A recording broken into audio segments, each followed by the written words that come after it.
I'm going to do my best to answer this question. It goes, I've listened to the Sadhguru talk some time ago, and I remember thinking, gosh, I'd never attempt Kundalini. Of course, back then I had little awareness of the potency of ayahuasca or developing samadhi through meditation in relation to Kundalini awakening. Now I'm wondering about the importance of proper guidance through this process as emphasized by Sadhguru. Maybe at some point you'll feel inspired to make a video about it and the dangers associated with not having guidance. I think the dangers associated with not having guidance are just kind of being on your own with your own mind, you know, because we can't really see our own shadow that well. And a lot of times when we first awaken, we think we see ourselves better than we do. And we tend to just kind of prolong our suffering if we don't get help. I guess that would be the danger. It can be super ungrounding. It's like ungrounding. We're kind of floating in the mind. We're not really in our body when we first wake up. We might have big crown chakra openings and big epiphanies and insights, but none of it's really that embodied. So we might get these grandiose ideas about ourselves, like I can do this, I don't need help, I got this, and eventually we'll almost all of us will fail trying to do it by ourselves. And, I think like Craig Holliday says that's by design. It's like we're not meant to do this by ourselves. Like 99% of us, maybe 1% of y'all can get away with it. We all want to try though, because it's vulnerable to try to get help. It's scary. It costs money. All these things we don't like. At first, now when I send money to my healer, I feel like a lot of light come in, and it feels really good. But I have a different relationship with money and with energy and receiving support and giving support, and that's all evolved and shifted over the years on my healing journey. Where I really see it like what I'm giving is always coming right back. And yeah. So back to the point, it can be like the dangers of it are you're gonna kind of just be in your own thought space, kind of looping in negative self-referential thoughts at times, just kind of spinning out. And it's scary to get help because you're going to get honest reflections, right? And it's like, we want to hang on to the concept of ourself we have, even if it is somehow negative. We don't sometimes want people to burst our bubble. It can feel threatening to get help because it's people who have hurt us in the past. So we have a lot of relational wounding and trauma. So why would we go to people to get help? That's kind of the thought, the subconscious thought, like people are scary, they just hurt me, I'm not going to people to get help. And so most of us don't until we absolutely have to, until we're in deep crisis. A lot of people wait till they're in crisis to book a session with me. And I had to wait till I was in crisis to start booking sessions with my healers. And so that's how it goes for a while. It's like we don't get help until we're like drugged to the teacher or the healer or the therapist or the community or whatever. So the dangers, it just takes a lot longer. You suffer more. You don't see yourself as clearly. Your shadow stays intact for longer. I'm trying to think of other dangers. You can get, like I said, just very ungrounded. You can try to kind of avoid responsibility for things, for your life. Because it's when you're in groups of people, there's like this sense of like there's a supportive field that is with you, that's helping you, even when you're not in contact with that group. If you're regularly making contact with them, like when you're away from the group, there's something really grounding about it, like establishing yourself in community, or even just with a teacher. It's like, especially with the teacher, you'll kind of sync up to their stream of consciousness. And just like they synced up to the stream of consciousness of their teacher. And so those are some of the beautiful fruits of community and getting support from a teacher is is you're syncing up with group fields that can support you when you're not even directly with the group. And you're aligning with a consciousness from someone who has done a lot of the work and has come a long way on the healing path and is hopefully fairly or very self-realized. And it's very, grounding just to have people reflect back to you your own experiences of what you're going through. And that makes it it's just validating, and that can help the energies integrate and help you feel more settled in your body. And help you feel this sense of peace that everything's okay.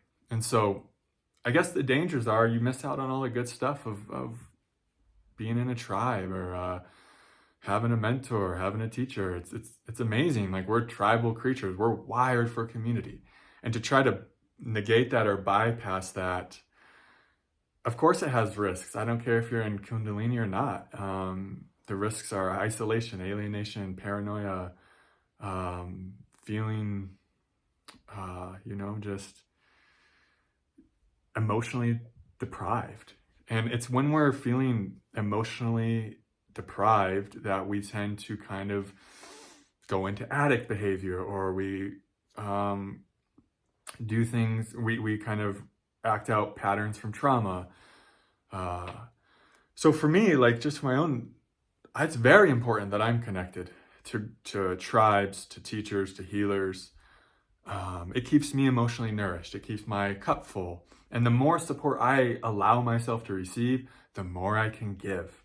And that's so satisfying, is like you're getting so much support that you can give now, and that you can just offer so much more. And you're like, I spent so many years just deprived of this emotional support, of this psychological and spiritual support, healthy support, right? And I would try to get it in unhealthy ways. But that was my shadow acting out. And so for me, I had to be drugged to every group I've ever been in, or every healer or teacher. And because I had this individualist streak in me, of I'm going to do it all by myself. And there was something about that I was really gripping onto. So hopefully for you, it's a bit different, and you can just let yourself plug in to wherever feels good. It doesn't even have to be spiritual communities. It could just anything that feels nourishing to you. Human contact, like I said, most of our trauma is relational. So we actually need other people to heal because they're relational wounds. So we actually need really good, nourishing, healthy relationships to help that trauma kind of transmute. So yeah, that's what's coming to me off the top of my head. Let me see if I missed anything here.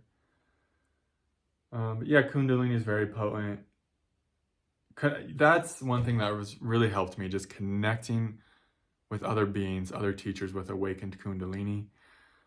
It just helped my nervous system regulate. Okay, they have awakened Kundalini and they're very calm, they're at peace, they're grounded. And my nervous system could just co-regulate with that kind of connection very well. And it still serves me. I don't have as many I don't attend groups that are Kundalini related anymore, but I attend other groups for other things that I need specific help on. I love how my teacher, one of my teachers and healers, told me we all have our own shit stack. She's like, I don't care who you are. If you're a human being on earth, we all have our own shit stack we're working through. And so even when you get, pretty self-realized and the Kundalini integrates really well, really deeply, and you're not in crisis anymore, or even just far beyond that, you'll still have things to work on, and you'll still want to be a part of communities. Even one of my teachers, Craig Holiday, he's still in a jiu-jitsu community, a rock climbing community, and I'm sure other community to him is so important. And he was always preaching to me, have a full life in that way if you can. So there's all kinds of places. There's even communities that don't cost any money. And one of the things I actually have done, because I got so much help from my teachers, when I was really struggling is I try to make myself available through scholarship sessions, and I've made all but one of my group containers donation-based, because I know how much of a need there is in just Kundalini awakening in general, just for connection, just to be in a space with other beings that are having similar experiences, just hearing them talk, and even if they're not talking, just being with them. It's like, so that one of the things I always try to point out in the group containers is just us being together, just you guys, you know, just being in this container is powerful. And yeah, so I don't know, hopefully that helps. I don't, trying to think if there's anything I missed. I guess this could be a really long video, if it wanted to be. But yeah, I think it's just a nice gentle reminder for kind of the fundamentals of healing, of how you know, if you really want to heal quickly, if you really want the Kundalini to integrate, plug in to as many places as you can. And sometimes you'll have to try places to see if it's for you or not. I've done that before. I've gone to an event with a person and it just wasn't for me, you know? And so then I got to like, it kind of steered me in this direction. I try this one. So some of this is trial and error. And then eventually you plug into enough places and you just find your home or your homes. And yeah, we all need support. Like we all need support. I don't care who you are. Even my teachers need support, and they're very, very realized beings, and they still like get human conscious contact because we're wired for it.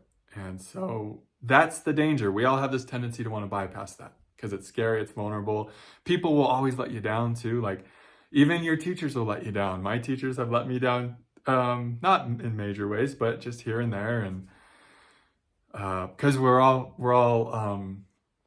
you know, we're all flawed too, right? So and that's part of it, and that's part of that's part of the vulnerability of you know, getting help, is realizing that there's no perfect human. And we might project onto our teacher or our healer for a while, or someone we see on YouTube. We might project, oh, look at the but then we'll be with them for a while and we'll start to see, oh, they have a shadow too, you know, and they're not perfect. And so you know, yeah, and you'll be a lot happier when you get help too. It's really beautiful to be seen and to be heard. There's just, I can't put a value on that importance. And you know, I don't know how many Zoom retreats I went on, a lot, where I was just seen and heard in the most vulnerable places. And even to this day, I'll go to groups and I still enjoy being seen and heard.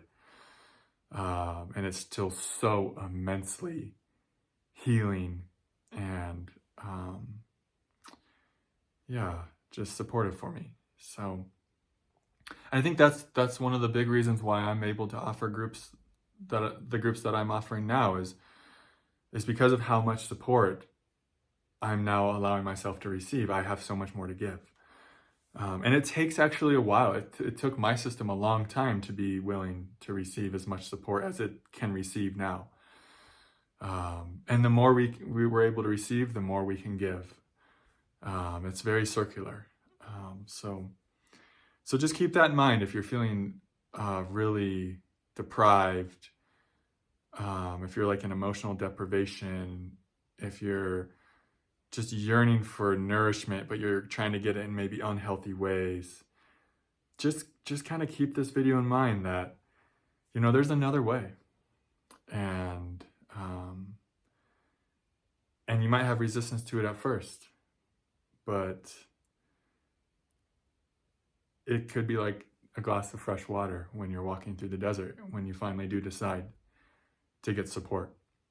And you might be like, oh my God, that was my first, like after my first couple of sessions with Craig Holiday, I was like, what the fuck? How was I trying to do this alone? And then I went and tried to do it alone again for a long time. And then I started getting sessions with a different healer, one who I still get sessions with to this day. And then I started going to group retreats, and And even recently, just going to a lot of group stuff and having these epiphanies like, dang, would have been nice to get all the support even earlier. But I guess we kind of find our way to community and to getting help and support, like when we're ready. For me, it was always like when I absolutely had to.